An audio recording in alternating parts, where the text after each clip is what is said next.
After 9/11, you used that magic word Islamic terrorism and all humanitarian rights were waved aside. You could do whatever you like with the people, provided you could term them as Islamic terrorists. And this is exactly what Narendra Modi is doing. This near genocide which he's about to commit, he's blaming it on Islamic terrorism, hoping that he'll get away with it. And that's why it's important for us to communicate with the Western world and civilized world and tell them what is happening. That's why we're telling them, send your own observers and find out what's happening. Terrorism has nothing to do with any religion. And my other fear is that India, for whatever is happening in Kashmir, will blame on Pakistan. Last February, there was a Kashmiri boy who blew himself up on an Indian military convoy. The parents of the boy said that he was radicalized by the security forces on some checkpoint or something. Nothing to do with Pakistan. Yet Pakistan was immediately blamed for it. Once a conflict starts between two nuclear armed countries, and I told the Indian public too on television, I said it will go beyond me, my hands, or your Prime Minister's hands once it starts. Who knows where it's going to end up?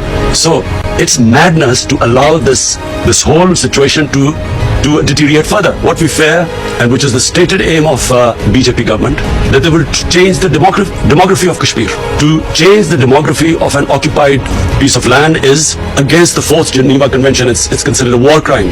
That unfortunately, India today is governed by a racist, a Hindu supremacist, a party, RSS, which was banned in India 2 or 3 times as a terrorist organization.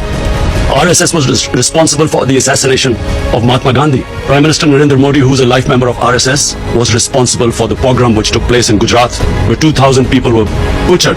They do not believe in the Nehru-Gandhi secular, plural Indian society. India is changing, has changed in the 6 years. I know India. I have friendships. I know through cricket. I know the India of Nehru and Gandhi, and I know what is going on now.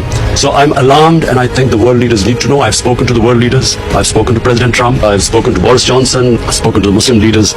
And this is the time for world to act before this goes too far. Because this is the first time after the Cuban crisis, 2 nuclear-armed countries are going to come face to face. After all, it is the United Nations Security Council resolution that gave the Kashmiris the right of self-determination. And what is happening to them right now? Responsibility lies on the United Nations too. And also, I think finally of the world leaders, the big countries, the powerful countries, I would urge them to look beyond big markets. If this thing goes wrong, the effects will go way beyond the borders of the subcontinent.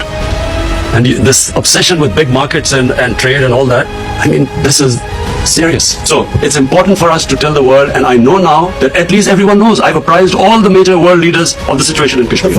And as time goes on, and I fear that this is going to end up in a massacre, at least we will be able to tell the world community. And if India blames Pakistan for this, then at least the world would know about it.